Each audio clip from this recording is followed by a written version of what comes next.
Ton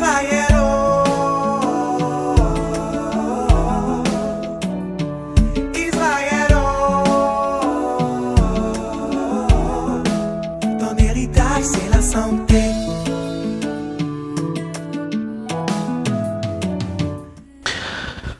Mesdames et messieurs, très content de vous retrouver dans ce nouveau numéro de Minute Santé. Je suis votre humble chercheur en plan naturel et spécialiste en infertilité, Dr Beka.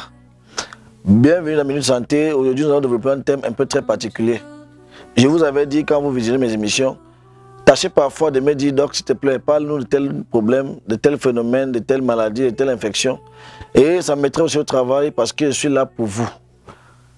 Par la demande du public et d'une dame dans le Grand Nord, on va parler des trompes bouchées. Qu'est-ce que les trompes bouchées? Parce que nombreux sont ceux qui comprennent, qui vont à l'hôpital, on dit que tu as les trompes bouchées, mais elle ne comprend pas de quoi il s'agit. Elle ne sait pas comment est-ce qu'elle a fait pour avoir les trompes bouchées. Elle ne comprend pas ce que ça signifie, quel est l'impact des trompes dans la conception. Donc c'est l'occasion pour nous tous, pas seulement les femmes, c'est vrai ça concerne la femme, mais l'homme parfois peut mieux comprendre, assimiler et mieux expliquer à sa dame. Donc cette émission nous concerne nous tous. Ne zappez pas, aujourd'hui on va parler des trompes bouchées. Comment ça se manifeste, quelles sont les causes, les conséquences, le rôle des trompes. Bref, on va détailler de fond en comble le thème trompes bouchées. Ton héritage, c'est la santé. Pendant cette transition, je te prie, toi qui me regardes, de prendre ton téléphone, d'appeler ta copine, ta cousine, ta soeur, ta mère, bref, une connaissance qui a un problème de trompes bouchées. Et puis, donne le numéro de la chaîne que tu es en train de visionner afin qu'on partage la bonne information ensemble. Ne zappez pas. Retrouvons-nous juste après cette petite vidéo, cette visite des bébés Beka. Une histoire de jumeaux très formidable. Ton héritage, c'est la santé.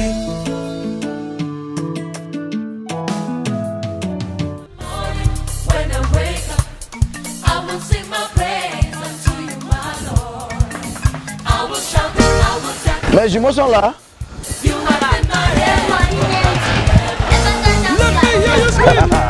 Et ça, ça va chauffer. Ça va chauffer. Hey. Ça va chauffer, vrai. Regarde le camion là-bas. Le camion. Regarde ta face comme ça, bouffe. Tourne comme ça, on nous prend, bouffe. Comme ça. Prends-nous. Prends-moi avec les seigneurs ici. Ouais, où sont mes jumeaux? C'est bien allé. Ils sont de cette journée, nous, là, tout Oui, ça va. Ouais, matin. Mayak. Maman, partout, il passe, il salue là-bas, mes bébés. Ils sont où?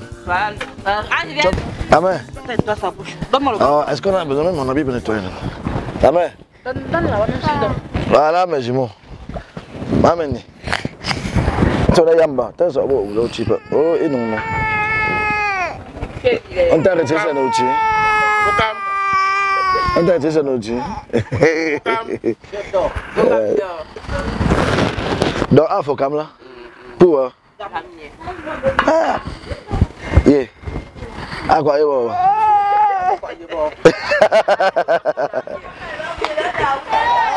Pardon, mange d'abord. Voilà. Ouais, mais bah, il reste, hein. Comme tu me fais me montrer des photos là. Il dit que il faut faire ça il est là.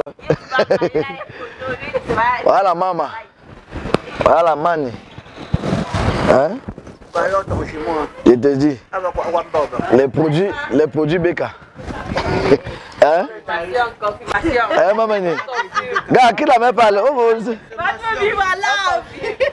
Tu sais que je vais donner l'histoire, je te dis. Quand je vous la clinique ici là. Tata Mimi me dit d'abord que moi-même je suis victime, hein. Il veut seulement voir ce que tu fais, le vrai. Dieu a envoyé 2. Si Gebaka va choquer comment? Hein?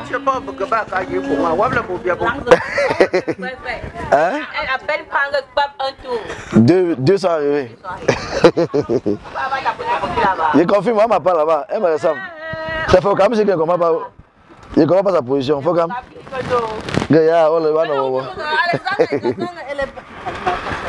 La dernière fois, était ici là en juillet quand ils étaient encore un peu plus petits. Oui. Encore toi? Dieu des femmes stériles. Voilà ça. Voilà la confirmation. Voilà ça. Voilà la confirmation.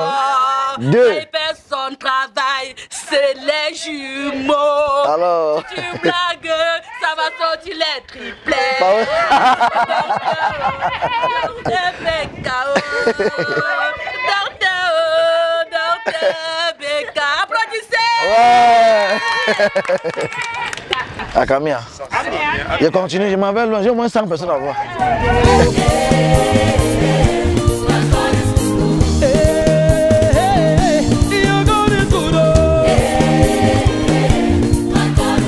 Là, vous marchez au quartier, mon frère.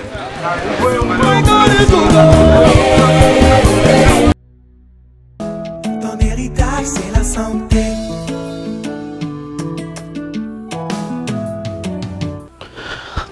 De retour sur ce plateau de Minute Santé, je suis Dr Becca. Pour vous dire vrai, je suis très en joie quand une dame m'appelle et me dit Dr Becca, j'ai accouché. Dr Becca, je suis enceinte.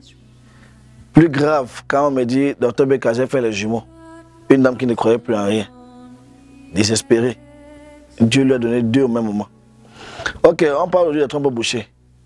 Si un jour vous allez faire la radio des trompes, on vous a fait comprendre que vous avez des trompes bouchées, sachez que vous êtes dans les capacités de produire, de faire un enfant. Incapacité, pourquoi? Parce que ni l'ovule, ni le spermatozoïde ne pourra jamais traverser jusqu'à arriver dans l'utérus. Quand vos trompes sont bouchées, c'est comme des cales qu'on a mis dans un tuyau. L'ovule qui vient de la femme, le spermatozoïde qui vient de l'homme. Les deux doivent aller féconder pour donner de l'œuf. Mais il n'y a même pas moyen de traverser pour aller entrer dans l'utérus. Parce que l'œuf doit faire du 1er au 15e jour dans l'utérus. Et il faut préciser qu'on a une trompe à gauche, une trompe à droite. Ces 2 trompes sont grippées sur les 2 cols de l'utérus. Donc, vous allez voir, parfois, on va dire que non, on a coupé une trompe. Avec une trompe, c'est vrai, tu peux faire l'enfant. Mais avec 2 trompes, tu peux avoir la fécondation par la trompe gauche ou par la trompe droite, ou bien les 2 peuvent venir se réunir dans l'utérus. Mais à partir du moment où on a coupé les 2, tu es stérile. Stérile veut dire qu'il n'y a plus moyen de conception. Bon, elles sont aussi nombreuses qui vont dire que donc, on m'a dit que j'ai les trompes bouchées, mais je ne sais pas comment ça s'est passé. Je n'ai jamais avorté, je ne mange pas le carolin, tout cela. C'est vrai. Il y a plusieurs causes qui bouchent les trompes. Voilà la meilleure partie que j'aimerais que vous reteniez. L'infection à la chlamydia bouche les trompes. Sur 10 femmes, 7 sont victimes de l'infection à la chlamydia ou bien du gonocoque. Quand tu as une infection, tu négliges. Ça se développe, ça se développe. Ça fait gonfler les ovaires. Ces ovaires ne peuvent pas te boucher les trompes. Il faut faire très attention. C'est pourquoi on vous dit qu'en matière d'infertilité, l'infection à la chlamydia est très compliquée. Quand je dis infection à la chlamydia, beaucoup ne vont pas comprendre. Même mes propres collègues ne vont pas comprendre. On parle ici du chlamydia. Mais en termes français, on dit l'infection à la chlamydia. Donc, c'est une infection très fatale, très dangereuse. Parce que quand tu as une infection de chlamydia que tu négliges, à un moment, tu vas voir que les symptômes physiques, démangeaisons, fumillement, ça c'est parti. Mais à l'intérieur, toi la femme, ça ne va pas, c'est en train de te tuer à petit feu. Vous savez, vous comprenez, les ovaires vont commencer à gonfler, gonfler, gonfler, gonfler, gonfler, et étouffer donc maintenant ces 2 petits tuyaux qui sont agrippés à l'utérus, et ça va boucher complètement votre trompe. Ça c'est un. Donc, vous, les femmes qui avaient le problème de chlamydia, méfions-nous. C'est pourquoi elle va dire que je soigne la chlamydia là gratuitement. Lorsque vous suivez des demandes d'infertilité, par exemple dans l'une de mes cliniques, dans la facture qu'on vous donne, la chlamydia est gratuite parce que c'est une très mauvaise infection qui entraîne la destruction du sperme, le bouchage des trompes, les symptômes physiques comme le noircissement des cuisses, des mangeaisons devant les gens, tu ne te retiens pas, sur le ventre, tu es toujours en train de gratter tout ça. J'ai fait une émission sur les infections à chlamydia, vous allez essayer de comprendre de quoi est-ce qu'il s'agit. C'est une très mauvaise infection. Deuxième cause, si toi femme, tu as été opéré un jour de l'appendicite, sache que tu peux à 80% être victime de trompes bouchées. Parce que l'opération de l'abdomen, l'opération chirurgicale de l'appendicite attaque facilement les trompes. Ce sont des gars très voisins. Donc si ton chirurgien n'a pas été tellement précis dans son opération, il est probable qu'il parte te boucher tes trompes. Si tu vas à un niveau où tes trompes sont perforées, ou encore tes trompes sont détruites, on ne pourra pas réparer, on va juste amputer. Si on ne coupe pas, tu auras des fortes douleurs au niveau du bas-ventre. Parce que imaginez un tuyau d'eau qui est percé, il y a quoi? Il y a fuite. Cette fuite peut créer quoi? Et quand il y a une petite fuite, avec le temps, quand tu ne colles pas, ou bien quand tu ne bandes pas, le trou s'agrandit, et à un moment, Dès qu'un liquide est dans les trompes là, ça sort dans tous les sens, ça peut créer une forte douleur au niveau du bas-ventre. Régulièrement, tu vas voir une femme dire que donc on m'a opéré, on a retiré mes trompes. Je te rappelle que c'est toi qui étais parti dire que tu as un problème au niveau du bas-ventre. Et le gars n'a qu'à appliquer la formule qu'on lui a appris à l'école. C'est clair, ils sont là pour nous aider. Bien qu'ils ne pensent pas aux effets secondaires. Parce que jusqu'ici, il avait toujours dit que je suis contre les opérations de l'abdomen. Contre. Parce que l'opération est bien aujourd'hui, mais le lendemain, c'est quoi? Quand vous vous engagez à prendre les ciseaux et amputer les 2 trompes d'une femme qui a 32 ans ou 35 ans, vous êtes conscient qu'elle ne pourra plus jamais faire de l'enfant.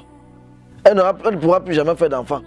Mais où allons-nous? Est-ce qu'à l'époque de nos années là, on avait les blocs opératoires pour couper les trompes des femmes? Non. Pourquoi ne pas s'adapter à ces rythmes de l'époque? Pourquoi faire autant du mal aux gens aujourd'hui parce qu'on va appliquer ce qu'on nous a appris à l'école? Et c'est pourquoi je dis toujours que je ne me compare jamais à un médecin moderne conventionnel, mais je connais quelle est ma place dans le domaine de la santé. Nous n'avons pas d'effets secondaires. On va prendre des histoires comme les pilules, les noplans, les stérilets qui disent que oui, c'est pour interrompre les grossesses. C'est bien pour aujourd'hui, mais demain, c'est quoi la suite? Voilà mon point d'interrogation. On parle aujourd'hui des trompes bouchées. Les femmes ne comprennent pas comment c'est passé. Ce que je vous cite, c'est ce que le blanc nous a demandé de dire, c'est vrai. Mais en tant que chercheur, depuis des années dans plusieurs pays, j'ai ma part de vision à moi.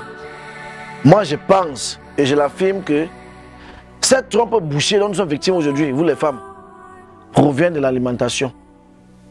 Parce que c'est dans cette boîte de conserve que ces gens-là ont besoin des clients qui vont aller faire des examens à l'hôpital afin d'aller à la pharmacie chercher les comprimés. J'avais toujours dit que après l'église en Afrique, c'était la médecine. Aujourd'hui, on voit nous tous que les césariennes sont répandues sur 10 femmes qui partent enfanter ou blaguer opérer 8. Le mal va peu à peu et grandit. Alors qu'à l'époque, on n'avait pas de bloc opératoire. Ça n'existait pas chez nous en Afrique. Et aucun enfant n'était créé dans le ventre d'une femme. Quelle que soit la situation qu'une femme vivait, lorsqu'elle voulait enfanter, il y avait des astuces traditionnelles. Le panier de la ménagère, de la grand-mère. On devait composer X, Y pour que l'enfant la sorte sain et sauf. Mais aujourd'hui, ce n'est pas ça. Dès que tu commences à perdre de l'eau, madame, on vous amène au bloc et après, tu m'arrives à signer. Je combats tous les jours avec ce phénomène. Tous les jours, docteur, je suis à l'hôpital, tu vas m'opérer. Hein. Je suis obligé de prendre la route pour aller intervenir rapidement pour que l'enfant sorte par voie basse. Parfois, on dit que docteur, on demande 350 000 là pour la caution pour m'opérer. Docteur, je me retrouve dans toutes les villes au même moment et ça devient difficile. Vraiment. Avec la main sur le cœur, avant d'opérer une femme, pensez au lendemain. J'ai un cas actuellement qui est enceinte de 8 mois. On l'a opéré déjà 2 fois. Et elle me dit qu'on va l'opérer pour la 3e fois. Mais c'est ce défi qu'elle va relever en 2023. On dit que non, elle a un col complètement fermé. Je suis allé rencontrer le médecin. Elle a un col complètement fermé, elle ne peut pas enfanter par voie basse. C'est impossible de monter les enduits. Mais il a demandé au monsieur que, mais à l'époque, alors, la race, si on faisait comment d'elle, quand il n'y a pas les blocs opératoires, on faisait comment d'elle. L'enfant caille dans le ventre, mon frère. Pourquoi vous ne nous permettez pas de travailler comme il faut? Laissez-nous nous battre. Et c'est ce défi qu'elle veut relever ici en 2023. Elle ne va pas être opérée. Tu peux pas concevoir chez moi, on te paie facilement. C'est que tu ne m'as pas prévenu. Parce que nombreuses sont les femmes qui conçoivent avec flux même. Parfois, elle est emportée par la joie. Parfois, c'est que nous doit encore peut-être 40 ou 50 000 à Dr Beka. Parfois, je ne sais pas ce qui lui arrive. Tantôt, quand elle conçoit, elle déménage directement. Elle part dans une ville, je ne sais pas trop. Et à la fin, c'est quand on veut l'opérer qu'elle m'appelle, alors qu'elle n'est pas suivie. Ton héritage, c'est la santé. On me demandait que docteur, parlant des trompes bouchées, quelles sont les conséquences? Les conséquences sont tellement fatales. Et la principale conséquence, qui est presque l'unique, parce qu'il ne compte pas les autres, c'est l'infertilité. Quand tu as une trompe bouchée, il est presque impossible pour toi de féconder, de faire un enfant. C'est pourquoi alors dans ma gamme de traitements d'infertilité, il y a toujours un petit produit qu'on vous donne au début de mettre dans la bouillie. Quand tu bois, ça débouche tout. Ça peut être plus pendant 2 heures de temps. Ça sort tout jusqu'à tu sens comment tes trompes vibrent. Je commence toujours par là parce que je suspecte toujours les trompes dans les problèmes de conception d'un couple. Donc, les trompes bouchées, j'ai voulu partager ce thème avec vous parce que ça va de mal en pire. Beaucoup de femmes, vous allez vous rappeler quand vous êtes plus jeune, il y avait ce qu'on appelait le carolin, le calabat. Quand tu manges, on disait que non, tu vas mourir. C'est parce que les grands-parents savaient que ça peut aller, cette patte-là peut aller boucher tes trompes et après, quand l'ovule ou le spermatozoïde arrive, ils ne parviennent pas à traverser. Dès qu'il cogne la tête, il n'y a pas moyen, il court la tête, il n'y a pas moyen. Il ressort tranquillement, étant déjà mort, il sort lolo. Tu te lèves, toi la dame, tu vois comment le sperme coule. Parfois, on va dire que le sperme de l'homme ressort des fesses de la femme parce que le sperme est gâté. Ce n'est pas ça. Parfois, le sperme de l'homme est bon, mais il est éjaculé dans toi, arrivé, il n'a pas trouvé le moyen, il n'a pas trouvé la voie. Qu'est-ce qu'il fait? Il ressort. Ton héritage, c'est la santé.